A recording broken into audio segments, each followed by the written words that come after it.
역류성 식도염 같은 경우에는 이제 생활 관리를 할 수 있는 방법이 몇 가지가 있는데요.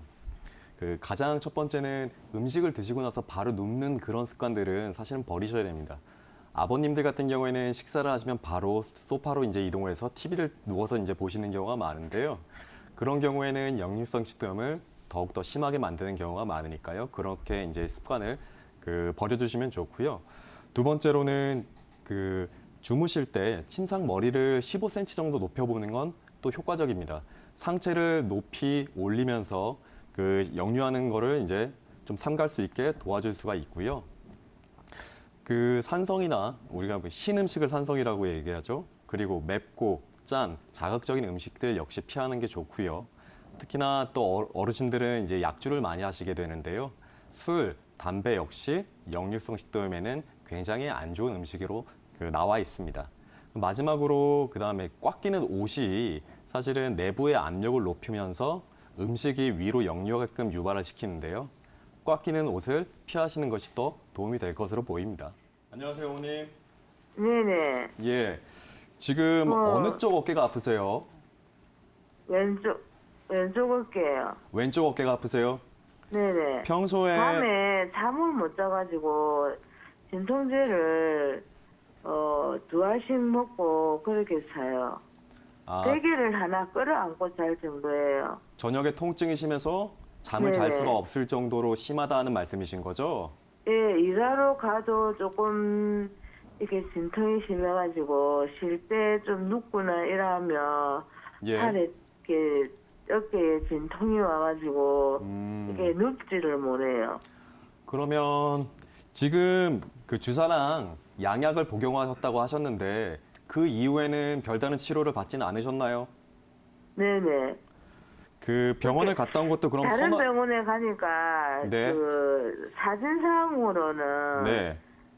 잘 안 나오고 예. 그게 정밀 검사를 한번 받아봐야 될 것 같다고 그렇게 이야기를 하더라고요.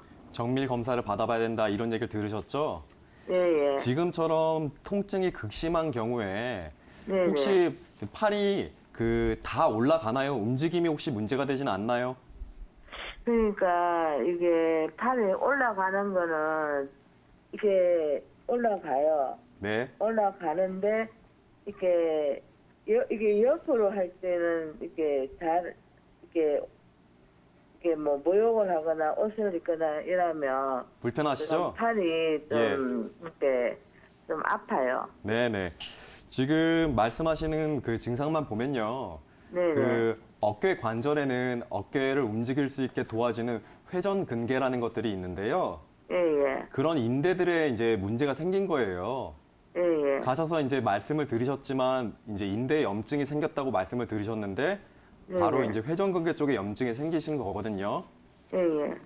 그러면 평소에 어깨를 많이 사용하시나요?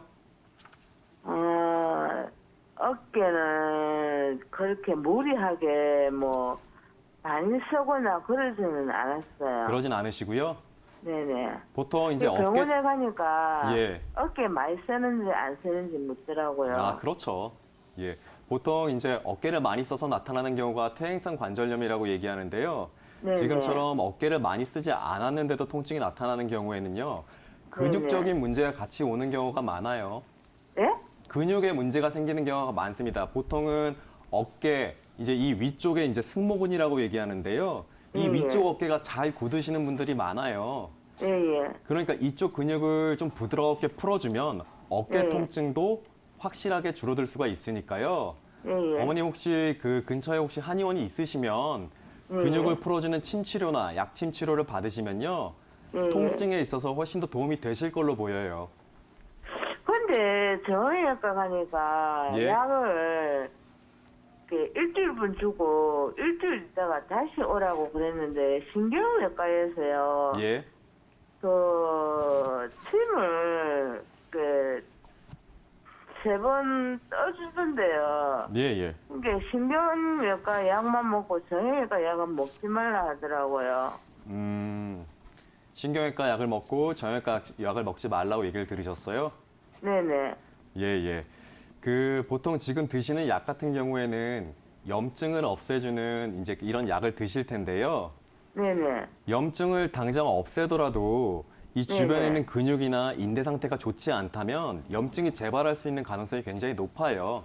네네. 그러니까 제가 말씀드렸던 것처럼 어머니는 그 어깨 주변에 있는 근육이나 인대들을 좀 부드럽게 풀어줄 수 있는 방향으로 뭐 네네. 집에서 할 수 있는 거는 스트레칭이나 마사지를 하셔도 좋으니까요. 네네. 이런 식의 방법으로 천천히 치료해 보시면 통증이 조금씩 줄어가실 겁니다. 저희가 한의원에 오는 환자분들을 봤을 때 가장 많이 오시는 분들이 바로 통증 때문에 오시죠. 바로 퇴행성 관절염과 류마티스 관절염인데요. 이 두 가지의 차이에 대해서 조금 궁금하실 것 같아서 제가 살짝 설명을 좀 드리겠습니다. 류마티스 관절염은 아까 면역세포가 몸에 있다고 했는데요.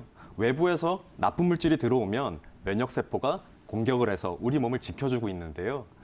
이게 면역 시스템에 문제가 생겼을 때 면역세포가 정상세포까지도 공격하는 경우가 생깁니다.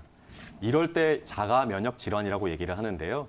류마티스 관절염이 바로 자가 면역 질환 중에 일종입니다. 퇴행성 관절염은요, 저희들이 아는 것처럼 많이 썼을 때 아프다. 많이 썼기 때문에 연골이 닳고 손상되면서 통증이 생기는 경우가 퇴행성 관절염이라고 생각하시면 되고요.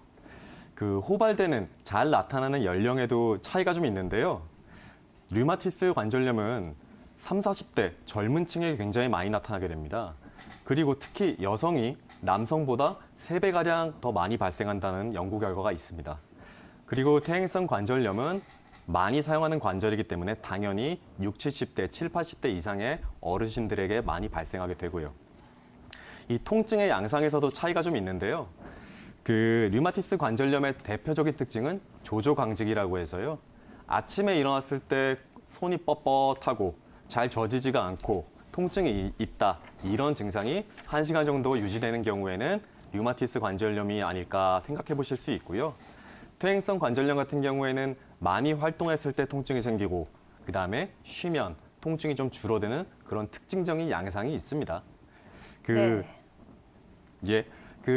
또 자주 생기는 관절에 류마티스 관절염 같은 경우에는 큰 관절보다 손과 발 같은 작은 관절들에 생기는 경우가 많은데요.